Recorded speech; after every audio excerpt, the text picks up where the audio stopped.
Thierry Dez, directeur général d'Uniformation depuis 2009, tout en étant précédemment dans le paritarisme, dans des groupes de protection sociale, où j'exerçais également des fonctions de DRH et de direction générale.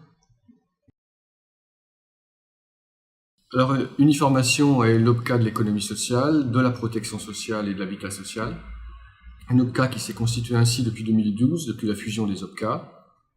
21 branches professionnelles, un peu plus de 53 000 entreprises, un peu plus d'1,1 million de salariés couverts, et sur la dernière collecte, près de 385 millions de cotisations. Pour répondre à votre question sur notre ADN, peut-être vous dire déjà que Uniformation présente l'avantage d'être un OPCA multi-agrément, puisque nous sommes à la fois OPCA au passif et OCTA depuis 2012.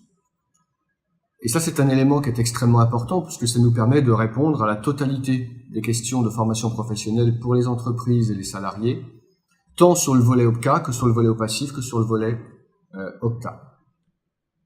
21 branches professionnelles de l'économie sociale, de l'habitat social et de la protection sociale, qui ont toute une culture extrêmement importante en matière de formation.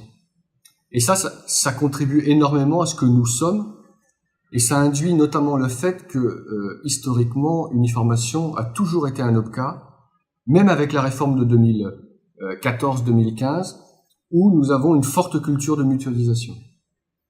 Et peut-être plus que dans certains autres organismes, certains autres OPCA. Culture de mutualisation qui nous permet de pouvoir financer des projets que une seule entreprise, une seule branche ne pourrait pas s'autoriser. Et c'est cette culture de mutualisation qui permet de répondre à leurs besoins.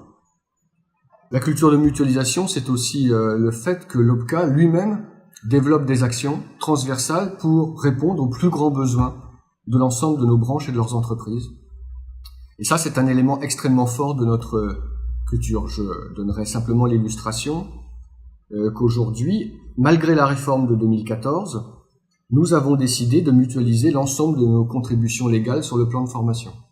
Bien sûr par taille d'entreprise, mais nous n'avons pas ouvert de budget vers les entreprises, nous n'avons pas ouvert de ligne de crédit vers les branches, nous avons mutualisé l'ensemble de ces fonds et nous avons développé avec nos branches, avec le conseil d'administration, toute une politique transversale d'accès à la formation. Ça fait partie de notre ADN. Un autre élément, c'est peut-être notre culture de projet. Historiquement, nous avons construit cet OPCA comme étant un OPCA qui apporte une vraie culture de projet dans les entreprises, avec une vraie ingénierie pédagogique, une vraie ingénierie financière. Nous ne sommes pas le seul OPCA qui va collecter et décaisser une action de formation. Ça, c'est pas trop notre culture. Notre culture, c'est de construire des projets, et souvent d'ailleurs des projets en relation avec d'autres financeurs, et notamment dans des secteurs de l'aide à domicile, dans les secteurs de l'habitat, dans des secteurs divers et variés qui bénéficient à la fois de notre culture de projet, mais également du financement des collectivités publiques qui interviennent pour financer les projets. Et voilà, globalement et très rapidement, c'est ça qui constitue aujourd'hui notre ADN, avec peut-être une particularité supplémentaire, c'est que sur les 53 000 structures, il y en a plus de 40 000 qui sont des toutes petites structures, de moins de 10 salariés. Et là, l'OPCA a une responsabilité majeure. C'est comment faire partir en formation les salariés de ces petites structures qui, plus qu'ailleurs, ont besoin de formation et souvent n'ont pas les réceptacles, les projets, la capacité de pouvoir prendre connaissance de ce que peut faire l'OPCA en matière de formation. Et nous, notre rôle, c'est de développer des actions, des projets, des catalogues de formation permettant à ces petites structures d'envoyer leurs collaborateurs en formation. Et je dois dire que depuis ces dernières années, on a beaucoup progressé, puisque le taux d'accès à la formation dans nos TPE ne cesse d'augmenter sur toutes ces dernières années. Et ça constitue également quelque chose qui est fort chez nous et constitutif de l'ADN que vous évoquiez.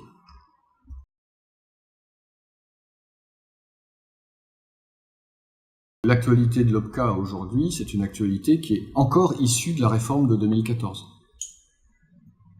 Et que 2016, 2 ans plus tard, nous sommes dans cette mise en œuvre toujours, tant sur le CEP que sur le CPF.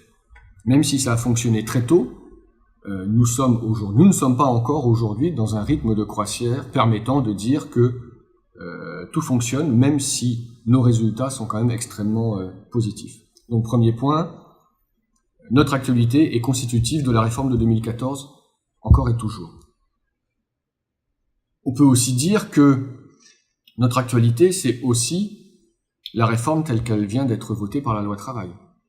Et là, c'est les prémices du compte d'activité, du compte personnel d'activité, c'est les prémices du compte d'engagement citoyen, c'est les prémices du compte pénibilité. Et ça, ce sont des travaux dans lesquels nous sommes d'ores et déjà extrêmement impliqués. Et puis entre ces deux situations, suite de 2014 et ce qui va arriver avec la loi travail, c'est bien sûr notre activité au quotidien. Et là, qu'est-ce que l'on va trouver? C'est bien sûr la qualité de l'offre de formation, c'est la mise en œuvre du décret. 1er janvier 2017, c'est donc demain.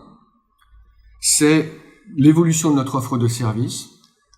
La réforme de 2015 a modifié le rapport à la formation au niveau des entreprises et des salariés. Il convient que l'OPCA tire les conséquences de ces évolutions.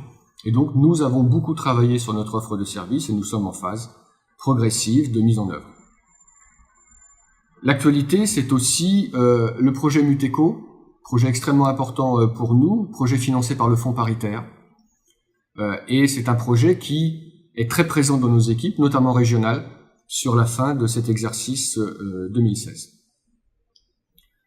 D'autres aspects, notre baromètre emploi-formation est un baromètre qui existe maintenant depuis quelques années et qui constitue aussi un élément extrêmement important puisqu'il connaîtra des évolutions pour sa prochaine parution, celle de 2017.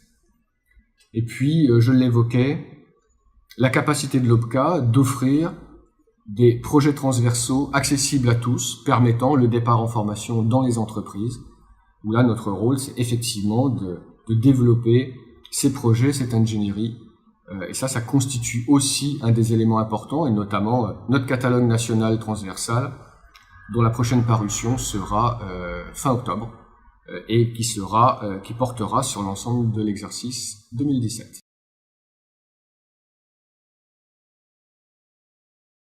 Le projet Muteco 2016, en fait, est un projet nouveau, mais nous avions déjà des projets Muteco, et notamment un projet qui était important pour nous, qui était un projet en région PACA, qui s'est développé fin 2015, en 2016, et puis 2016, c'est l'année du projet Muteco avec le Fonds paritaire, projet important, près de 8 millions d'euros, et qui porte sur 3 natures de situation: la transition énergétique, la transition numérique et l'évolution et la consolidation des emplois et notamment des temps partiels qui sont extrêmement importants dans nos secteurs d'activité dans le cadre des branches professionnelles que nous accompagnons.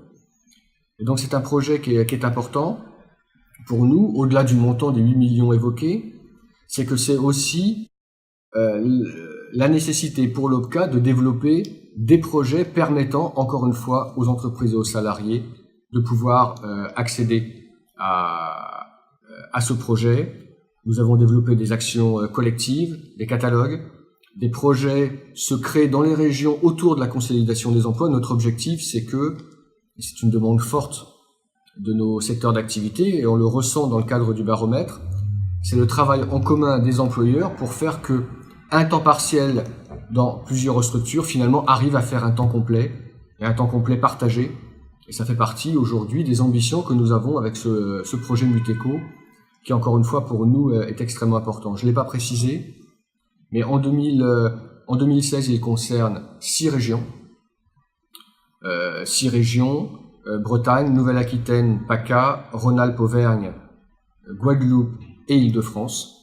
Donc ces 6 régions bénéficient de ce financement et nous sommes également en train de vouloir capitaliser sur tout ce que nous faisons autour de Muteco dans le cadre de ce projet pour 2017, dans le cadre des projets de l'OPCA et notamment sur sa mutualisation transversale.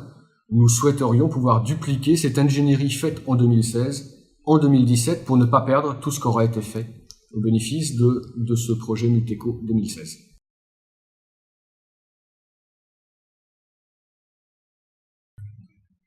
dès 2015, nous avons eu la conviction que le CPF fonctionnerait, et le CPF fonctionne. Il marche même très bien. Maintenant, encore faut-il lui laisser le temps de monter en charge progressivement, et c'est d'ailleurs ce qui est en train de se passer en 2016 par rapport à 2015. En 2015, on a construit les fondamentaux, on s'est interfacé avec la Caisse des dépôts, nous avons d'ailleurs été le premier OPCA interfacé avec la Caisse, et nous avons eu des volumes pas très élevés, mais suffisamment significatifs, pour montrer que le CPF fonctionne.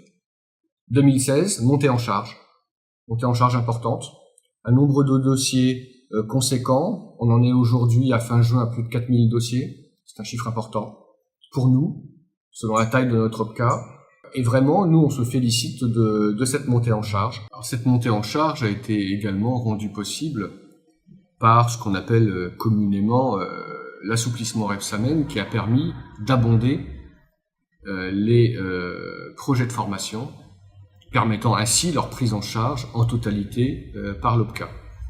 Cette mesure a été reconduite en 2016 par Madame El Khomri et dorénavant, par la loi travail, il reviendra à chaque OPCA de décider de sa politique en la matière, et ce sujet-là sera traité par notre conseil d'administration dans les semaines à venir pour voir dans quelle mesure, en 2017, nous continuons à accompagner de cette manière donc les projets des salariés.